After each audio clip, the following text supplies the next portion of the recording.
पिछले दिनों चंबा के चुराह विधानसभा क्षेत्र के नकरोल में हुई हिंसा की घटना पर विरोध जाहिर करते हुए आज चंबा में विश्व हिंदू परिषद चंबा द्वारा रोष रैली निकाली गई। इस रोष रैली में विश्व हिंदू परिषद के पदाधिकारियों के साथ ब्राह्मण सभा, राजपूत सभा, सैनिक वेलफेयर के पदाधिकारियों द्वारा एक ज्ञापन उपायुक्त को सौंपा गया, जिसमें इस मामले की सही ढंग से जांच की मांग की गई। इस दौरान बोलते हुए विश्व हिंदू परिषद के प्रांत उपाध्यक्ष डॉक्टर केशव वर्मा ने बताया कि मामले में शामिल लोग आज भी खुलेआम नकरोल की सड़कों में घूम रहे हैं। वहीं हमले में शामिल लोगों पर जो धाराएं लगाई गई है वो भी नाकाफी है। अतः उनकी प्रशासन से मांग है कि पीड़ित परिवार को दोबारा बसाया जाए और मामले में शामिल लोगों पर कड़ी कार्यवाही की जाए। वहीं इस दौरान उनके द्वारा चुराह में पिछले दिनों हुए गौवंश हत्या मामले और तस्करी के मामलों पर भी तुरंत कार्यवाही की मांग की गई।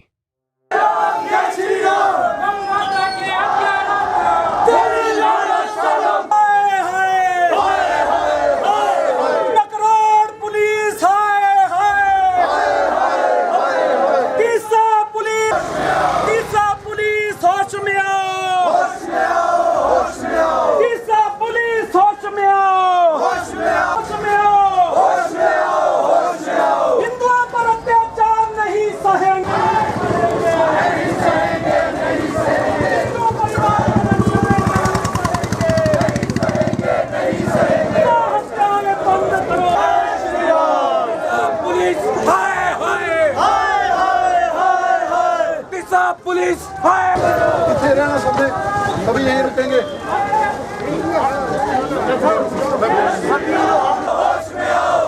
पुलिस होश में आओ, होश में आओ, होश में आओ। पुलिस आए, हाय हाय हाय हाय हाय। पुलिस आए, न्याय दो, न्याय दो। अरे कमा के हत्यारों को अजय मारो, अजय नहीं सहेंगे, नहीं सहेंगे। हिंदू परिवार का न्याय दो, न्याय दो। नहीं सहेंगे, नहीं सहेंगे। और इनकी पत्नी को जानलेवा हमला में काफी चोटें आई हैं। वो लगभग वो यहाँ मेडिकल कॉलेज। हृदय से धन्यवाद करता हूँ। और इस हम भाईचारे की बात करते हैं, लेकिन ये भाईचारा बार बार चलाने की जरूरत नहीं है। जब जब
आपके भी सामने है वो सारा कांड, जिसमें भी उसका घर तोड़ा गया, उसकी बाजू तोड़ी गई, उसका मेडिकल हुआ है, पर पुलिस ने आंख में झोंकने वाली बात की है। कुछ छोटी सी धाराएं लगा के पकड़ा और उसी दिन छोड़ दिया गया। हमारी आपसे, क्योंकि आप सारे जिले के मुखिया हैं, बारंबार ये तीसरी बार ये गुजारिश है। सारा हिंदू समाज आप देख रहे हैं पूरी तरह से उद्वेलित है, और जब तक उसको न्याय नहीं मिलेगा, हमारी 4 डिमांड्स हैं उसके लिए। पहले तो जो वो प्रधान है जिसकी अगुवाई में उसमें वीडियो में भी वो है, और सारे जो कि मनरेगा में काम कर रहे थे, उसमें महिलाएं भी थी। मनरेगा की लेबर का ऐसा यूज़ क्यों किया गया, उसको बर्खास्त किया जाए, ये सबसे पहली डिमांड है। उस व्यक्ति को उचित सज़ा दी जाए, निलंबित किया जाए। अगर वो निलंबित नहीं हुआ तो वहाँ की जो कार्यवाही है वो ठीक ढंग से नहीं हो पाएगी।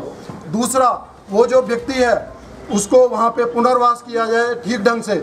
जो उसका मकान टूटा है, उसका 4-5 लाख का सामान गया है, वो तो भरपाई अब प्रशासन करे, या जो कल्प्रिट हैं जिन्होंने ये काम किया है उनके द्वारा उसकी भरपाई की जाए।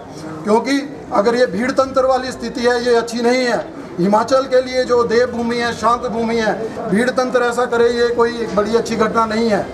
तीसरा, उस व्यक्ति को पुलिस प्रोटेक्शन दी जाए, क्योंकि वहाँ एक समुदाय के 95% वहाँ मुस्लिम समुदाय के लोग रहते हैं और उसको जैसे ये हमला हुआ है आगे भी उसके जान को, उसके परिवार के जान को खतरा है, इसलिए उसको पुलिस प्रोटेक्शन दी जाए। और जो ये घटनाएं, एक गौ हत्या की भी घटनाएं हुई हैं, उसकी भी लिपापोती की है, क्योंकि उसके जो साक्ष्य मिटा दिए गए हैं अपने दिनों में। जो घटना बोला जा रहा है कि 10 घंटे पैदल चलने से पहुंचती, वो 4 घंटे में पुलिस ने वहां से आके वो क्या बरामद किया और क्या भेजा है फोरेंसिक जांच में, उसकी भी एक ठीक ढंग से जांच होनी चाहिए। ये सारी घटनाएं संज्ञान में है। पीछे गौ हत्या की घटना हुई, फिर ये घटना हुई, उससे पहले यहाँ फेसबुक पे जो है वो हिंदू देवी देवताओं को गालियाँ निकाली गई। हिंदू समाज बहुत उद्वेलित है, ये ना हो कल को ये स्थिति आंदोलन में।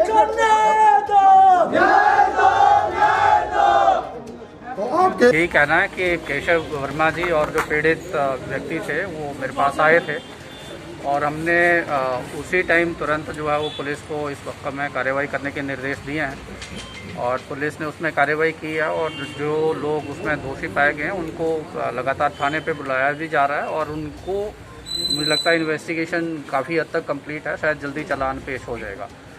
मेरे लेवल पे जो कार्रवाई होनी थी हमने उसमें कोई किसी तरह की देरी नहीं की। एक एनक्रोचमेंट का मसला मेरे ध्यान में लाया था, तो एसडीएम उस पर ऑलरेडी एक्शन में है।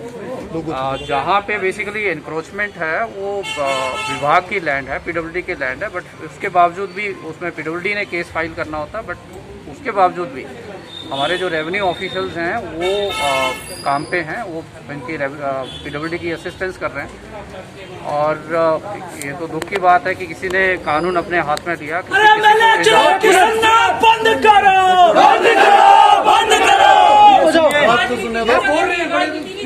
और पहली घटना नहीं है, ये चौथी घटना है।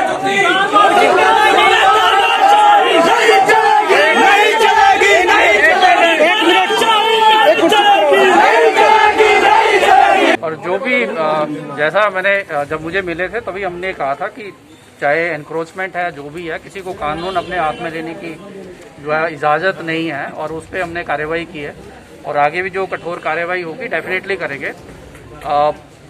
जिन घटनाओं की केशव वर्मा जी ने बात की, डॉक्टर साहब ने बात की, तो मुझे लगता है प्रशासन को इस बात का क्रेडिट मिलना चाहिए कि प्रशासन की जो है एक्टिवनेस करके ही जो सनवाल वाला मसला था उसमें पुलिस विभाग ने काम किया, तभी वो पकड़ा गया और उसमें जितने भी दोषी थे उनको बिना समय गवाए हुए सबको पकड़ा गया। और डीसी साहब को ये बोला गया है कि वहाँ जो पुलिस के डिपार्टमेंट एसएचओ है, जो भी है, उन सबको वहाँ से बर्खास्त किया जाए और वहाँ इंक्वायरी के लिए ऑफिसर जो है वहाँ हमें वो चुरा का डीएसपी और उधर का डीएसपी नहीं चाहिए, हमें वहाँ का इंक्वायरी ऑफिसर कोई और चाहिए। वो नहीं होगा तो हम सीबीआई के लिए मांग करेंगे और उसके लिए डीसी साहब ने अभी एसपी साहब को फ़ोन किया है कि आप वहाँ जाके उसको इंक्वायरी ऑफिसर को चेंज किया जाए, जो कि लोक भावना है। हमारा एक जो वकीलों का पैनल है अभी 3 बजे वो जाके जो धाराएं वहाँ उन्होंने पहले लगाई हुई हैं, उन धाराओं के बनिस्बत क्या धाराएं लगनी चाहिए, वो सारी बात अभी एसपी साहब के करने जा रहे हैं। डीसी साहब की जो उनके अधिकार क्षेत्र में है, उन्होंने बोला है कि हमने जो डिमांड की कि प्रधान को वहाँ से बर्खास्त किया जाए, तो उन्होंने बोला है कि उसके अगेंस्ट अगर जो अवैध कब्जे का बनता है वो जो है वो हम पहले ही वहाँ ऑफिसर भेज दिया है, तहसीलदार, वो सारी जो है जानकारी आके हम वो भी कार्रवाई के लिए उसी दिन से शुरू हो गए हैं। हमने उनको बोला कि ये कार्रवाई तुरंत होनी चाहिए, क्योंकि जो जस्टिस डिलेड है वो जस्टिस जो है डिनाइड वाली बात आ जाती है, तो जस्टिस जो हमें तुरंत चाहिए। उसके बाद जो ये जन भावनाएं और वहाँ जो गलत किया गया है, वो जो अधिकार क्षेत्र है, वो क्रिमिनल जो ऑफेंस लगते हैं वो एसपी महोदय के अधिकार क्षेत्र में है। उसी अधिकार क्षेत्र का उपयोग करने के लिए और उचित हो, हमारे जो 4-5 वकील हैं जो जिनका पैनल हमने बनाया था, उस दिन सारे संस्थाओं ने बैठ के वो लोग जाने वाले हैं 3 बजे और वो एसपी साहब पे बात भी करेंगे, दबाव भी डालेंगे कि वो जो है उचित कार्रवाई हो। ये सारी जो जानकारी है हम 1 हफ्ता मैक्सिमम, क्योंकि मंगलवार को से ठंडा हो जाएगा, मंगलवार को चुरा में एक बड़ा आंदोलन होने वाला है। चुरा के एसडीएम को ज्ञापन भी दिया जाएगा और वहाँ, क्योंकि वो उस परिवार का वहाँ पे स्थान है, तो चुरा की जनता को, वहाँ के हिंदू को इकट्ठा होना है, वो इकट्ठा होकर वहाँ बड़ा एक कार्यक्रम करने वाली हैं। हमने अगर ये उसके बाद भी ये अगर कुछ ठोस कदम नहीं हुआ तो बड़े स्तर पे ये प्रदेश स्तर पे होगा और सब कुछ होगा, घेराव भी होगा, रास्ते भी रोके जाएंगे। हम ये आंदोलन ऐसे नहीं खत्म होने देंगे जब तक कि उचित कार्रवाई नहीं हुई। ये आंदोलन ठंडा नहीं पड़ेगा। ये ना समझें कि अभी बात होगी और हम ठंडे पड़ गए हैं। ये ठंडे होना होता तो ये पहले दिन ही ये हो जाता, पर ये आंदोलन जब तक इसकी ठीक परिणति नहीं होगी तब तक हम इसको ख़त्म नहीं होने देंगे। ये और बढ़ेगा। हमने डी साहब से बड़े अच्छे से, उन्होंने पहले भी सहयोग दिया, वो कर रहे हैं और हम उनसे अभी भी गुजारिश करके हैं कि जल्द से जल्द ये सारी चीज़ें हों।